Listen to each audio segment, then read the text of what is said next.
My name's Lucas. I head up the context and information security team here in AsiaPac. We're a global cybersecurity consultancy. Got offices all around the world. Can I please kindly remind everyone to either switch off your phone or put it on silent? Speakers spend a lot of time, putting all their slides together and whatnot and rehearsing, so sometimes it can throw them off. Not Kane though, he's a seasoned professional. And we will have some time at the end, hopefully, if there are any questions. If we do go over, then just grab them in a hallway or something like that and ask them a few questions there. Right, yeah, so I'll kick it off. I'll let Kane introduce himself, but just, I'm glad to be introducing Kane because he's a good friend of mine. We go way back. So everyone, round of applause for Kane Norton. Thank you. I'm glad you actually reminded me there. I almost left my phone on loud ring. That could have been weird being the presenter as that happened. Still had a couple more coming in, but hello everyone. My name is Kane Norton. If you've been to AusCert before, you've probably seen me before. Every time I try and get out, they somehow sort of pull me back in to speak one more time.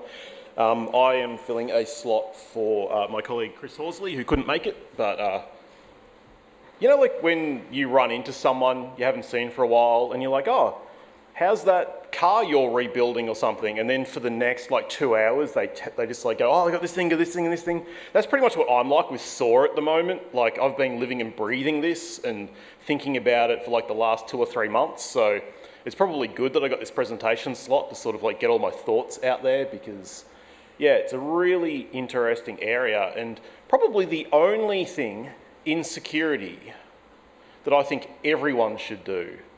Every company that has at least one security person, if you're not looking at automation and orchestration, you're probably letting yourselves down. In terms of who we are, why you should listen to me and all of that sort of stuff, we're Cosiv. We are a consultancy largely based out of Melbourne, but also New Zealand and Tasmania. We started out doing threat intel stuff. Some of you probably seen me talk about threat intel. We've since moved more in towards doing consultancy around SOCs. We do a lot of bespoke software development. We've been doing some work in the traditional intelligence space recently, working with AUSTRAC and the Crime Commission, looking at how they can get better feedback on their old school intel, not cyber intel. But yeah, we do a lot of development for our customers where they have security tools that don't quite play nice together. And that's really what SOAR comes down to in many ways. I should give this little intro about, we have, in terms of biases and conflicts of interest, I think this stuff's important when you're talking about a general field. We sort of have a horse in this race, I guess. We started working with Phantom, really early on in Phantom before they were acquired by Splunk. And we also extend support, whatever, with open source, including StackStorm. But we started having those commercial relationships because of what we thought was cool, not necessarily, we had a commercial relationship then started spruiking it, but I guess you need to view whatever I say through the lens of the fact that I do have some sort of inherent commercial bias. In terms of what we've done in the orchestration place, I've written integrations for Swimlane, Phantom, StackStorm, and WalkOff. And in terms of traditional orchestration, I've written, in terms of the client stuff, in Puppet, Ansible, NiFi, which is a bit sort of different, a little bit of Chef, CF Engine back in the day, and Luigi. So I've sort of orchestrated through most of the orchestration engines now. So I've got a pretty reasonable view on how they all fit together and sort of what it's all about. A lot of this stuff, you don't sort of find the really sharp edges till you've been using it for a while, so I think I've got a bit of a feel for it. And I started writing my own engine a while ago too, and then realised that was really hard work and stopped, but yeah. So in terms of what it is like for you, most likely now, unless you've reached, the next stage. So a machine goes ding. You probably have a lot of machines. There's a lot of people in the hall out there that will sell you new machines with nice blinky lights. They'll cost you, $100 and something thousand each. You plug them in a rack and they generate alerts, assuming you've plugged them in correctly. And, that's cool and all, but I'd almost guarantee when each of you buy one new Blinky light box, you don't get one new staff member to help you support said Blinky lights and alerts that come out of it. So as your bosses and even potentially yourselves buy more and more and more things, you've got more and more alerts, but you're expected to try and find efficiencies in order to deal with them. And that is, unfortunately for most organisations, not all that easy. You get to a point, right, where there's only so much blood you can get out of a stone.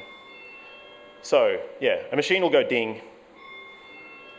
A human will look at what the alert is all about. A human will then probably have to log into 3 different systems to gather the context about what this alert actually means. Also, a user had malware. Well, who's the user? What groups are they in? What permissions do they have? What's the malware? What did the malware end up doing? How did the malware get there? All this stuff. And then a human goes and responds. If you are fortunate, and please don't take it as a given this is the case, you are working out of a incident response or a ticketing system. A lot of people use like RT, which is old as the hills, Jira, maybe you've got ServiceNow or something that's a bit more sort of intended towards this. But there's also a lot of teams out there who work out of inboxes. So it's really whether you or your colleague opened the email first and whether you move it to the folder, whether you double handle something. And you're probably not getting a lot of statistics about what you did. So this is what most people look like now. I've noticed a lot of organisations I talk to think that it's just them. They think it's like their little sort of secret they're ashamed of, that they work this way and everyone else must be doing all this awesome stuff because they see all sorts of cool presentations about amazing new technologies, but it's almost everyone. The major banks have been doing this a long time and they're pretty decent, but you'll still have, there's very few organisations that are quite as regimented as they sort of think they should be and would like to be. In terms of nirvana, from my perspective, a machine goes ding. Then the machine goes and looks as to what the ding is all about. The machine logs in all the different systems, gets all the context, throws them back to a human. The human looks at all of context, uses their own judgment, which we still don't know how to give judgment to computers. There's always going to be exceptions or things that make you go, that ain't right. Human can give a response and go, yep, go and do the thing that you're recommending or that the process says. And then the machine goes and actually does it. And you've got an audit log. You can see exactly what happened when it happened. So yeah, in terms of why orchestrate, not every tool that you have out there can currently talk to every tool. Having a specialised middle person in the middle that knows how to talk to everything makes sense instead of every single thing that you use knowing how to talk to Jira to lodge a ticket. That sucks, and then maybe they change the API slightly and everything has to change. You're better off having one sort of octopus in the middle that touches everything. Consistency of process. If you have automated or orchestrated a process, it's done the same every time. You know exactly how long everything took. You don't have the ability for different analysts to apply their own unique take on, maybe Bob goes and uses one particular site to look up who is data, whereas, Glenda uses this different site, and maybe they get different responses. Maybe one's better than the other, but they have their personal preference. When you start orchestrating and automating, it's consistent. And if you do want to change, you change the process. You don't just have different people on different shifts doing things in different ways with different outcomes. Having approval chains is really good. Maybe if you want to put something, I've had people who work for me in a SOC who misread an alert.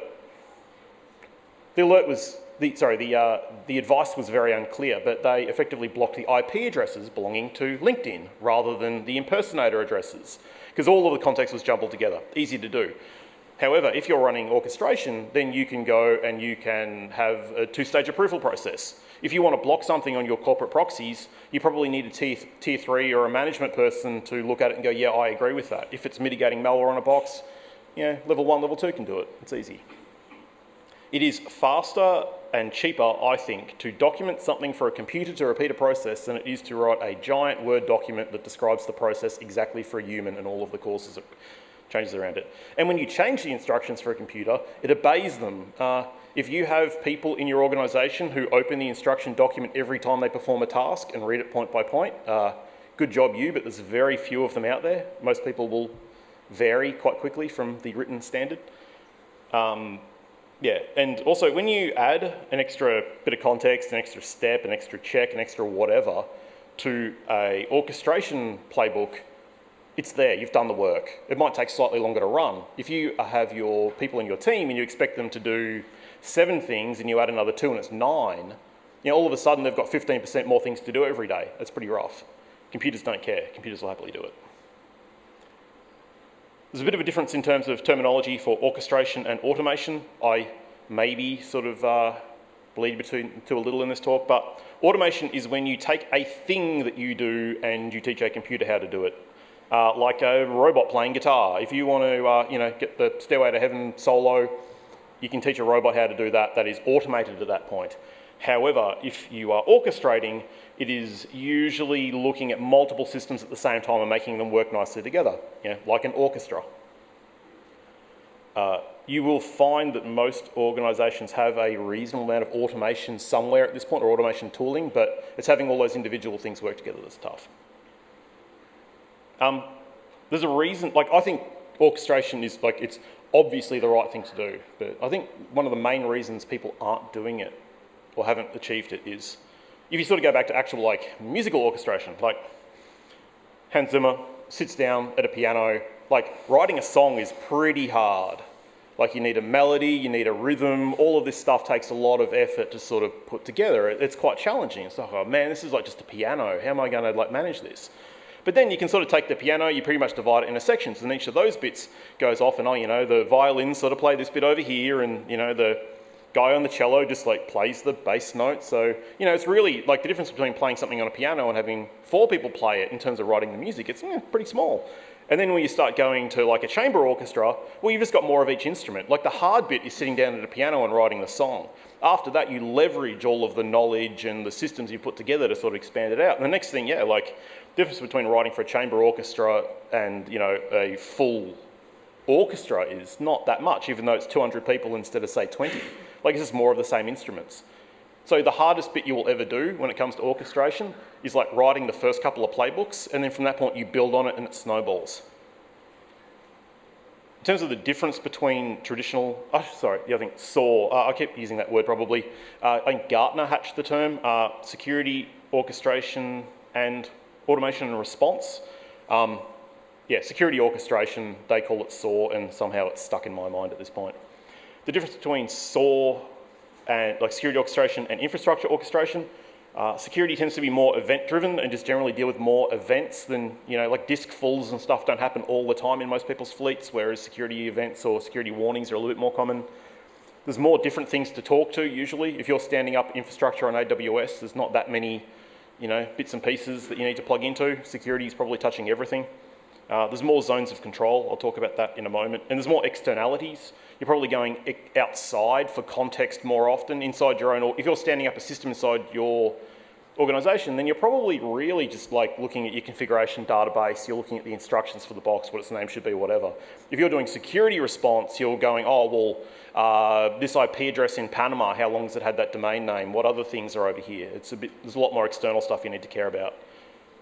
Even though the systems are different, they're also quite complementary, and I wouldn't stand up a box using your security orchestration stuff, or possibly even reformat it. Maybe you can rely on your existing orchestration inside your organisation to do that. One thing that I don't see so much in traditional orchestration is the ability to debounce an alert. If you have a warning about blah blah blah.com 5 times coming through different systems, you sort of want to go, I'm already handling that. I don't want to run the same workflow 5 times for the same thing within 10 seconds. That is something that a lot of the traditional tooling doesn't support that well.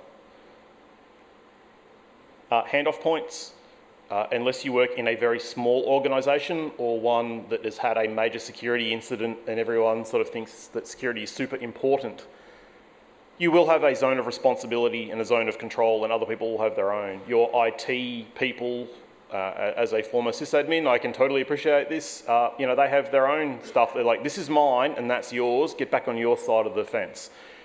You, unfortunately, need to work with that. If you want to have a desktop re-imaged, you probably don't want to have your security tooling going and doing that out from underneath your IT outsourcer. That said, there is also possibly, if you're paying per ticket, to an IT outsourcer, you can possibly make a really good use case for SOAR by, if you pay, I don't know, $40 a ticket you create, $30 a ticket, even $20 a ticket that you create for your IT outsourcer, if you can add up how many of those you can automate so they never go to the outsourcer, then like that's how much money you can ask for your budget. And it's like, well, I'm not costing you anything. You know, I'm saving you 15 grand and I want to use 15 grand worth of time to do this. Let's do it. It's certainly an option. But yeah, look, be careful of handoff points and don't try and ride roughshod over your IT people because that will usually go very poorly for you or them or basically your relationship. There's a lot of options. I realised when looking at some of the licensing stuff that some of this is a little bit more fuzzy than I thought. So in terms of open source, Stackstorm, we ran Stackstorm training on Tuesday, which, yeah, there's some thumbs up on the Stackstorm training, so that's good. It's always difficult doing technical training for a large group of people, but I think it went pretty well. So Stackstorm is out there, it's been used a lot. It is Extreme Networks, who are somewhere out here, who do a lot of like traditional networking stuff, ended up owning Stackstorm and appear to be good custodians of it, so that's nice. I always look for that in an open source project, who's paying for it? Is it just like a passionate individual who is doing it on their own time? Because passionate individuals burn out. Passionate individuals is no way to write software that, you know, a bunch of really large companies rely on it to do what they do. There needs to be some sort of model that lets people spend time on it, I think. So yeah, Stackstorm is something that we use a fair bit and recommend. It's got a good engine, it's got good bones, I'd say. The logo below that, the bird thing, is NSA's Walkoff. I don't know for sure, but Walkoff certainly feels like a skunkworks sort of proof of concept thing. I would imagine the NSA doesn't use it at really large scale. If you compare it to some of the other projects of open source, like Gearda, I can't say it, or NiFi, those look like really engineered projects. Walkoff, not so much, but they're re-architecting some of the back-end stuff, so it could be all right. But once again, those two, free. Stackstorm has like a thing where you can pay for it to get like a drag and droppy thing to join your actions together. In terms of closed and commercial, Phantom, so we work with them well. Demisto, who are now a Palo Alto company, and Swimlane are sort of the main options commercially for SOAR. They all sort of have a similar approach with different features and so on, and different integrations. One thing that I'd almost sort of move Demisto to the middle somewhere. Even though their engine and everything is closed source and commercial, all of the integrations, playbooks and everything that they publish is under an MIT license. They also publish a standard for their playbooks, so if you wanted to take all of the hard work that Demisto and their partners have done in terms of integration and coming up with examples, you could sort of cross-port them into one of the other engines, and I'll talk a little bit about that later, but it would be an option and it would be legal. It's MIT license, which means you do it how you want, what you want, even commercially. I'm not a lawyer, but yeah, that's the short version. A lot of other platforms have SOAR as a feature. ServiceNow, Splunk itself can like do things when alerts happen. Threat Connect has it. They're out here. Alien Vault are probably around, I guess. Logarithm. Almost everyone who has a SIEM or a threat intel thing has some degree of orchestration or automation, because when you're generating alerts, you want to do something with them, so it's pretty obvious. But these guys, and like this is my own personal view, they may tell you that they're a dedicated SOAR play, but from my perspective or what I've seen, I believe that it to be an additional element of their thing rather than necessarily their core intent. In terms of what's best for you, it really depends. The integrations that you need, you might be a Cisco shop or a Palo Alto shop or a whatever shop. Maybe you run all Mac maybe everyone has a Mac laptop and you all wear berets to work, so you don't need to worry about Windows. There's a bunch of things that might impact what works best for you. If you have existing vendors, because so many of the SOAR vendors are being, and this is obviously this is not my techie view, this is my very pragmatic business guy view. If you have an existing very strong relationship with one of the vendors, they will probably be more than happy to cut you a really good deal on this stuff. So I would definitely talk to them and go, oh, I've been looking around at SOAR platforms and this other stuff looks pretty good. What can you do for us, mate? And you know, they'll probably find it in their heart to give you a decent discount, I'd suggest.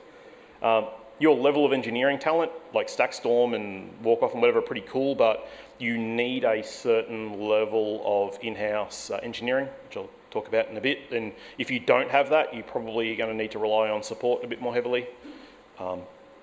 yeah, so that is definitely consideration in terms of what works for you.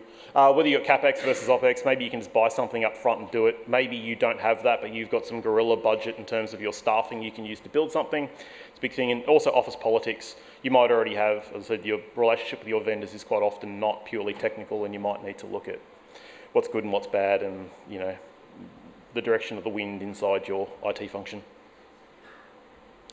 The first thing that everyone wants to do when they get their brand new saw out of the shrink wrap is solve phishing. Hate to be the one to break it to you, but yeah, that's, like, I think if we were going to solve phishing, there wouldn't be, it's probably 6 or so anti-phishing vendors out there right now. It's probably outside of, like, I guess technically malware was the first computer security problem that we struck, you know, with Morris Worm and whatever, but in terms of like facing regular users, phishing is the first problem. Like Paul Graham first started applying sort of like Bayesian analytics and machine learning to this stuff in, I don't know, call it like 96 or something crazy, and we still haven't got it yet. I know it's a big resource drain for most companies because it's very fiddly, there's a lot going on. It's very context sensitive. It's very subjective, like, is this really an email from DHL? Is this really an email from PayPal that came from paypal-survey.com? It is, unfortunately. You know, there's a bunch of different types. There's domains, there's IPs, there's files with files, there's zips with passwords. It's all very context sensitive. Computers aren't very good at nuance and context. So, yeah, I wouldn't start with phishing by any means. Maybe that's, you know, you're really starting at expert mode, start on easy mode. It probably, maybe, I started sketching one together for our training, and at this point that I didn't have any more room on a slide for like the flows, I went, yeah, you know what, screw this. So yeah, pretty much what I listed. You've got a bunch of places you're going to look things up. Is there bad files? Is there bad domains? Where do all the output go? How do I lock out a user? If it's a phishing email sent to a VIP, then I probably need to maybe just talk to the VIP if they're super important. If the CEO got a phishing email but they didn't click on it, maybe you want someone just to give them a nudge and go, hey, I saw you got this bad email, just letting you know, we're on top of it, we're doing a good job. It's a good opportunity for PR. You might potentially notice a malware outbreak because 17 people opened something and it spawned a process, whatever. It's very complicated. Keep it for later. However, I think a good place to start when it comes to automation/orchestration, and the two probably bleed a bit here, is ChatOps. So you can have if you use internal chat stuff, I think almost everyone does, even the most stodgy of government departments is now using like a Jabber or a Link, what was it, Microsoft Team Chat or whatever now. Pretty much everyone's got some sort of chat thing they use internally. It's a really natural way for humans to communicate and look things up without alt-tabbing all the time. It also is interesting because it means that you can work in public. If you've got junior people in your team and you're like running something down, you've got an incident channel, and you're there and you're like looking stuff up and going, okay, well, I think we should probably do this, look up this. Okay, I want to get this sample of these 3 machines, you type in the commands. You're sort of effectively documenting it in front of other people so they can see what it is that you did. Once you've done a few of those things using ChatOps, you can go, okay, so what is it we do whenever we deal with these instances? Let's pull the logs of these channels. Okay, well, that's the starting point. If you're sort of narrating for your co-workers as you're dealing with an incident in a ChatOps channel, you know, you just basically take that and formalize it as a orchestration playbook. And yeah, it's a pretty easy way to start. One interesting use case that because yeah, I thought I shouldn't say don't do phishing and then sort of not say what else to do. But one that I think is really high value, it's really high pain, but a lot of people don't notice it, is the offboarding of staff, or for that matter when people are traveling. Almost every HR system has hooks in it, so you can go, when has a staff member been offboarded, or have they retired, if they resigned suddenly, effective this afternoon, which you need to talk to your HR people and make sure that you have. Admittedly there is nuance in terms of someone got fired and someone resigned effectively right now, but you probably want to be able to make sure you're catching both groups of people in terms of high risk. You can lock out people if you've got someone who's on a month's leave and they shouldn't have any duties, should they have their account active? Should they be able to log into payroll and finance systems, whatever else? yeah, if you do have people who are suddenly terminated or leave the organisation, you probably want to lodge tickets. You might want to do something like pull the logs from their workstation before it's re-imaged if you don't already pull them back centrally. A bunch of this stuff is pretty easy to do. But also, for that matter, just like when someone leaves, disable their account, turn their account off. It means that you stop paying your IT provider for supporting a user who's not really a user. If they haven't logged in 3 years because you bounced them a while ago, they shouldn't have an active account. It's a really good way to tie your security into the things that matter to your organisation. And there's probably a person whose job it is to do it by hand, and that probably really sucks, and you can give them more room to do better stuff. With travellers, I would restrict their groups. If you've got sysadmins who are going on a holiday or a working trip to Beijing, I would, and not by any means only Beijing, but basically if they're travelling overseas and then don't have sysadmin tasks, take away their sysadmin privileges.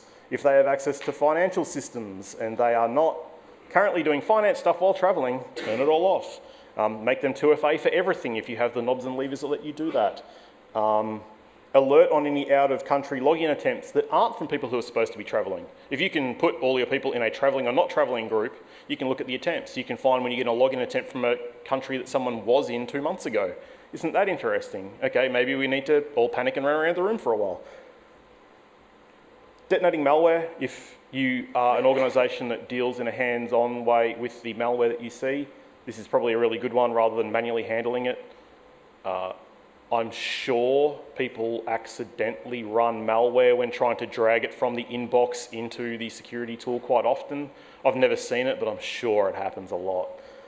That's a really good case for automation. It goes to one place, you pull it, you run it through the sandbox. Based on what the sandbox says and the rules in the sandbox, you can go and do a bunch of things as a result. You probably want to read, I think getting context about the malware is particularly useful, or even for that matter, if antivirus fires, like, well, what type of malware was it? Oh, well, what does that mean? Do we need to revoke all the certificates that person has on their machine? What certificates do they have? What passwords do they have? What shared passwords do you have in your organisation, which are a bit naughty? That's a whole other thing. But what else is there if you want to go like hunting mode? I'd never say you can automate hunting, but if you find something weird and you can find things that are similar to the weird, then that's close enough to being hunting. And you can get that little sort of badge in your security book that you're now a hunter. One example might be, and this is basically just taken directly out of our training stuff, but with the brands removed. If you have Sysmon on Windows, which if you don't have it, it is free. It is made by a guy who now works, or has worked at Microsoft for 15 years or something, Mark Rashimovich, his name. I can't say his name. Anyway, Sysmon can get, when processes execute, when they make network connections, when they make registry keys, when they basically do anything like sneeze on your system, you can log them into your event log in Windows. You have a collector that goes and runs it into your security incident and event management platform. It can go and send notifications when something weird or bad happens. You can take those notifications and you can run them into your SOAR platform and then do something about it. You could do something as easy as, oh, this thing tries to talk to an address that we don't like. Well, that's pretty weird. You can kill the process, you can lock the file, you can grab a copy of the file, you can drop it in the quarantine folder so your analysts can deal with it. Rather than, potentially, it might be you get an alert by the time you get to it, your AV's already killed it or something. So having this type of workflow where you can reach out and touch your endpoints, if you have a tested process, is particularly handy. Particularly, say you have an outbreak, I wouldn't want to be relying on your platinum level support for your antivirus provider to give you the immediate response you need for WannaCry 2.0 or whatever, not Petya. Like, if you know what the hash is that's on your network and you can run a job that says find everything that has this hash, kill it and make the file, basically disable the file and then kill the process, you'll save the day. You don't want to do it all the time, but sometimes you're going to need to do it, and you don't want to be building these things and running shell scripts by hand when the badness happens. You want them in place. And I want to say this is agentless, like you need the logging agent thing, but it's pretty agentless. There's not really a whole lot of load in terms of running a bit of Sysmon on a box, and you're not running a bunch of proprietary software. You can do all this for free, assuming you've got a free SIM or a free SOAR or whatever. Managing incidents, like GitHub have gone extreme when it comes to chat ops and the way that they orchestrate. You'll see a little bit highlighted there. They were getting a 1.2 terabyte a second DDoS attack, and I can't find the story again, but at least I'll recount it as I recall it. The engineer who was on call was on his way to the airport to go to a conference or something, heard, oh God, we're getting DDoSed, flicked over to his Slack window and just typed like ! shields up. And then that called a chat op action that went and changed their BGP routing to send them via their DDoS protection provider. And they have all sorts of stuff about like organising incidents, particularly when you're a large software company, being able to go like, well, if you have chat ops commands or automation, orchestration, go, oh, we've got a major incident. Okay, so we've got to create a channel for it. We need to page out the executives. We need to stand up a call. We need to alert these people. We need to get the people who are on shift and do this. We need to clear calendars. We need to book out the meeting room. All these things, you probably have a person doing it who's kind of under a lot of stress. Automate it, orchestrate it. It also means that your processes are always followed. It's really neat. You don't realise you forgot to tell the CISO, a day later. So yeah, definitely worth doing using your orchestration platform. I don't know whether I change my BGP routes via ChatOps, but if you are super brave or super smart, you go for it. In terms of ideas, if you are orchestrating, Phantom used to run, I don't think run anymore, but they used to basically have cash prizes for the best entries in competitions. I think it ran every month back when they first started out. So the best integrations, the best playbooks, the best whatever. So they've got a massive catalogue of them. The Phantom ones are also quite easy to read, so even if you are not a Phantom customer, you can see what the logical flows and the integrations and stuff are that people use for certain problems, and then you can leverage that knowledge to give you ideas on maybe what you want to do next and how you might do it. And as I said, the Demisto ones are all MIT licensed, so you could literally port them. That's something I plan on maybe trying to do next week, is do some sort of mass porting of them. But they're a little bit harder to read, but they're also all there and very detailed, and how you integrate with a lot of different things. Data flows. I notice when a lot of people have frustration with their existing tools and they get a new tool, they want to use the new tool to do everything. I wouldn't do that. You want to use your data lake to do your data lake stuff. You want to use your SIEM or your alerting engine to do your alerting. You probably want to send those alerts to your SOAR platform to do something with them, but you probably don't, if you can avoid it, you don't really want to be actively sweeping your network for badness or whatever the case may be using your SOAR platform. They're not generally designed for that. The licensing model isn't usually great for that. You're better off using the right tool for the right job and using the SOAR for sort of joining everything together, but maybe you have to. But yeah, try it. The other advantage to doing it that way is if you have a component you don't want anymore, like say you are currently using, say you're using Alien Vault and you decide to go Greylog, or you decide to drop Splunk and go to a Hadoop cluster. If you have all of your response actions in your SOAR, you're only sort of swapping out one component and then the webhooks go to the same place. You don't have to sort of re-engineer everything from scratch. Yeah, by the same token, if you swap SOAR platforms, that should be pretty easy. I always laugh at the idea of standards. It's big air quotes here. The collaborative open playbook standard by Demisto is, it's definitely open. It is a standard, but as far as I'm aware, they are the only implementer of said standard, and obviously they're the owner of said standard, but that said, it's a pretty sensible standard. It is also very similar in format to a lot of the other stuff like Orquesta and Misrule and a few of the other OpenStack related products or StackStorm related products in terms of the way that they do them. So they're not quite interoperable, but they're not that far off. But it is cool that they write a standard and they go, here's how it works, here's how it's documented, everyone can use this. I really applaud any effort to try and make it so you don't get vendor lock-in. OpenC2 is a OASIS standard on what you should do in order to sort of mitigate something. It's basically a standard for response. They control STIX, which is the standard for threat intel, and the main standard for threat intel. And OpenC2 is their attempt at having a standard for what you do about threat intel and how you apply that to your tooling. In terms of portability and interoperation between the platforms, Almost all of them have Python code as the way that their integrations and whatever are written. Phantom has its work, or its playbooks, effectively as Python. That sort of takes all the different parts and sort of bakes them into one Python module class when you run them. But yeah, well, they pretty much all have Python. Some of them have an option for JavaScript as well, but I don't see it used as often. I would probably stick to Python. And if you can, I would use Python 3, because you can have types and stuff that stop you from accidentally smushing a word into a number or something and having it go horribly wrong. They almost all use YAML configs. It's not my favorite, but it's something you can do. JSON, which is you've probably all seen, is it's like the JavaScript object notation. JSON is a subset of YAML. YAML can run JSON. So you can probably take the configs between them, do a search and replace, and make them work mostly. But yeah, no, I definitely have to applaud Demisto for making all their stuff open and like proper free, not just free for money, but free for freedom.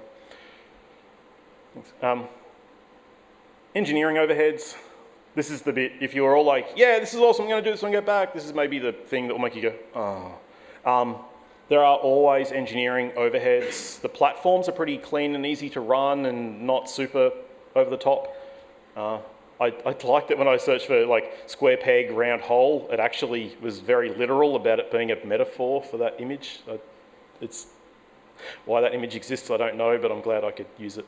Yeah, a lot of the integrations that you have don't necessarily spit out the data in the way that another one you want to feed it to will want it. You might have, say, like mail filtering stuff that defangs the URLs, like it replaces HTTP with HXXP or Meow or something. If you go and pass that into your malware sandbox, it's probably like, what the hell is this? This isn't a valid URL. So you might need sort of stuff to like adjust things back to the way they should be. Maybe something ejects a list, but it should be just a single IP address, or you take a URL and you need to pass a domain name to something. There's always like just that little bit of engineering in the middle that mean that you probably want some software development / engineering in-house, even if it's just someone who's done a 2-day course in Python is probably enough to get you there. You don't need to be writing big software, you just need basic sort of scripting stuff. Testing's hard. Like when you mess up on a machine, you mess up on a machine. When you mess up on 1,000 machines at once, this sort of like, yeah, you got to test your software. You got to keep testing your software. You might apply a Windows patch or something that maybe makes things not work the way it used to. So firstly, you need actual testing for your integrations, but you also need to test them regularly and make sure that they're still working the way they're supposed to, like if you apply patches or whatever. But yeah, testing is super important because you could easily, delete Excel off your fleet. I have worked at a place where antivirus flagged Excel one morning, and yeah, everyone lost Excel. No one could do any spreadsheets for the day. I don't know how we all didn't go Lord of the Flies and start stabbing each other with spears, but we got there. Yeah, you got to be careful. You don't want to be the one who wiped out the fleet, and it's very easy to do with orchestration unless you have humans in the loop to say, hey, is this a good idea? Do you want to do this?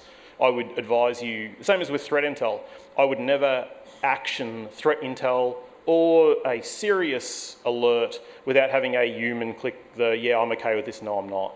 And probably more so than clicking yes and no, I would have something a little bit more acknowledgey so they actually like know what they're doing, not just going, yeah. I'm almost out of time. This is my last slide, so it works out well. Okay, in terms of making it actually happen inside your organisation, stand up a project to protect the time and resources from operational tasks. Most of you are at 100% utilisation at the moment, so there's no room to give yourselves more room. You need to set aside 20% or whatever of your time so you can actually get rid of the other 80% so you get more time to do this stuff.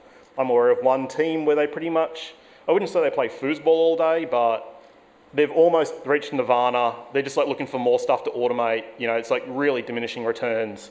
They just sit there and the machines go boop at them and they go, yeah. It's like, you can get there, it's good. Start small, find something that's achievable, show everyone how you achieved it and that's great, then work on to the hard stuff, don't start with phishing.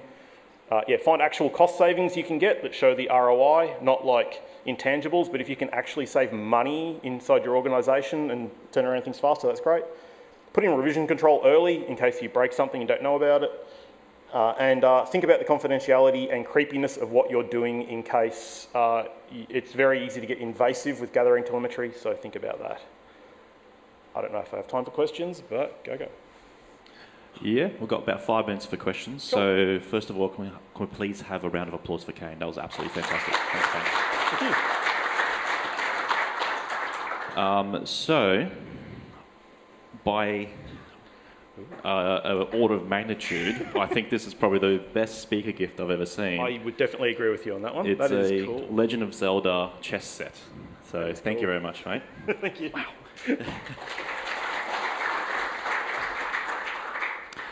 So we have also app as well, so you can go online and actually rate and feedback and whatnot. So so we can make this better.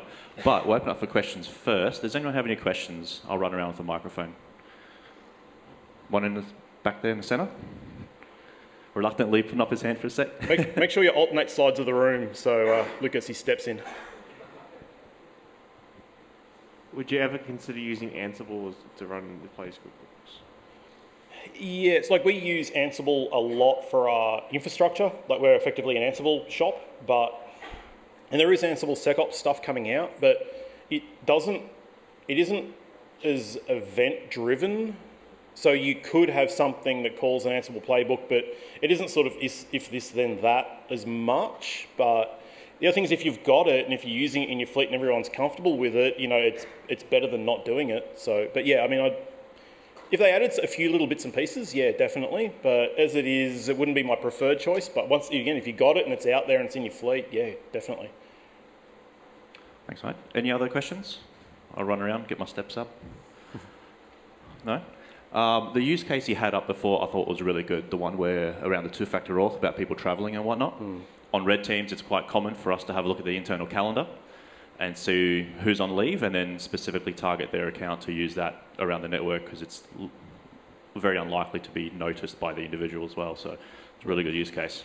For that matter, the out of office, you just email the whole organisation or the everyone at address and you just go after the people with an out of office because they won't be using that password, so you might as well change it. Absolutely. Were there any other questions at all? We might, if there were no other ones, we'll call it there. So thank you very much, Kane. Thank you. Fantastic presentation.